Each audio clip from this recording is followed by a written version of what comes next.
खास सेगमेंट का रुख कर लेते हैं और आज मुनाफे का फंडा में हमारे साथ एक नए गेस्ट जुड़ गए हैं एलकेपी सिक्योरिटीज से अश्विन पाटिल अपने ट्रेडिंग इनफैक्ट पोजिशनल बेसिस पर अपने कॉल्स लेकर। अश्विन गुड मॉर्निंग, स्वागत है आपका 18 आवर्स स्वदेश में। बताएं मुनाफे का फंडा इस खास सेगमेंट में आज हमारे साथ आप पहली दफा जुड़े हैं। मैनी वेलकम टू यू और उम्मीद करते हैं इसी तरह का आगे भी हम कोऑर्डिनेशन करते रहें और इसी तरह मुनाफे का फंडा में आप हमारे साथ जुड़े रहें। बताएं इन्वेस्टमेंट पर्सपेक्टिव के लिहाज से टाइम फ्रेम भी बताइएगा और बताइए कौन से दो अहम स्टॉक्स हैं, दो इन्वेस्टमेंट आइडियाज हैं जो आप हमारे साथ शेयर करने वाले हैं। First of all thanks a lot मुझे इस यहाँ पे अपॉर्चुनिटी देने के लिए। देखिए फंडामेंटल बेसिस पे मुझे दो स्टॉक्स अच्छे लग रहे हैं ये लेवल पे। फर्स्ट ऑफ ऑल पहला स्टॉक जो है वो है जमुना ऑटो। ये एक स्मॉल कैप है ऑटो एंसिलरीज में।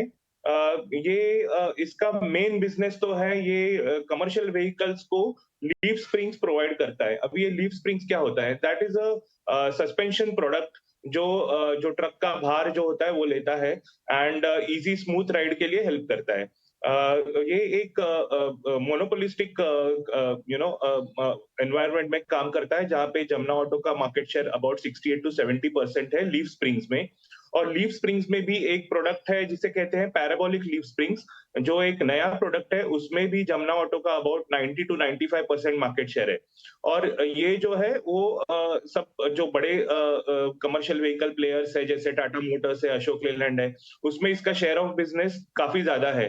जैसे टाटा मोटर्स में तकरीबन 70% है और अशोक लेलैंड में 90% के आसपास, फीसदी के आसपास उसका शेयर ऑफ बिजनेस है। एंड इसका मेन तो ड्राइवर है कमर्शियल व्हीकल साइकिल, जो हमें लगता है कि अभी ये लेवल से भी काफी अपमूव दिखा सकता है। ये साल का तो परफॉर्मेंस काफी अच्छा रहा है। मुझे लगता है कि अभी जैसे इंफ्रास्ट्रक्चर में डेवलपमेंट हो रही है, जो कैपेक्स बोलते हैं हम लोग, इन्वेस्टमेंट कैपेक्स, उसमें ग्रोथ हो रही है। तो ये सब कंसिडरिंग ये फैक्टर्स, मुझे लगता है कि ये कमर्शियल व्हीकल साइकिल एटलीस्ट 1.5 से 2 साल चलते रहेगी आगे।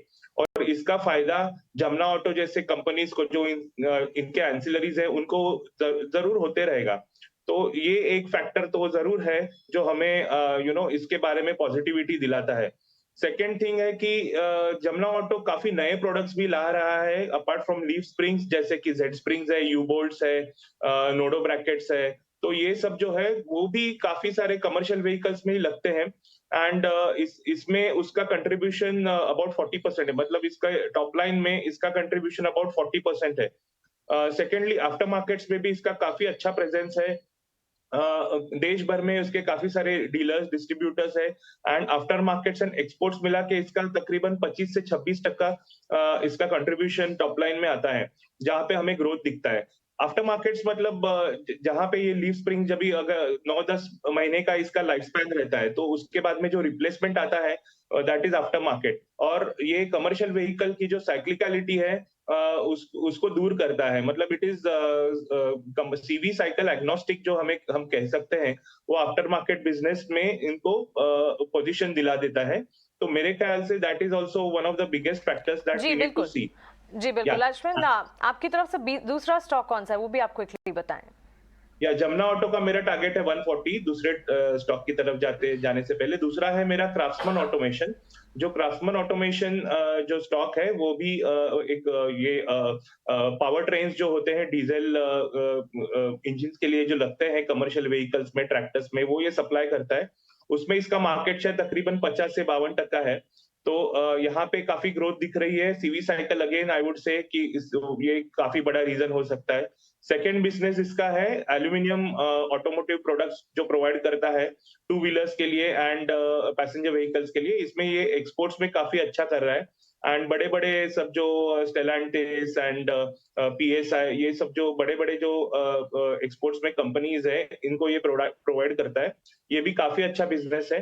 थर्ड बिजनेस है इसका नॉन ऑटो बिजनेस, जो industrial storage as well as industrial products ये जो सप्लाई करता है, उसमें भी काफी अच्छा मार्जिन है। इसका मार्जिन इंडस्ट्री में काफी अच्छा है, 24 से 25% इसका एबिट मार्जिन है। एबिटा मार्जिन तो इससे भी ज्यादा है। तो ये जो दो कंपनीज है, मेरे ख्याल से ये काफी दो अच्छी ऑटो एंसिलरीज है। तो 3700 का मेरा टारगेट है क्राफ्ट्समैन ऑटोमेशन पे। तो मेरे ख्याल से ये दो जी। बहुत अच्छे कंपनीज है, one can have it them in their portfolios. और राइट, क्राफ्ट्समैन ऑटोमेशन और साथ ही आपका दूसरा जो स्टॉक है वो है जमुना ऑटो। बहुत बहुत शुक्रिया अश्विन, ये रैशनल भी हमें समझाने के लिए।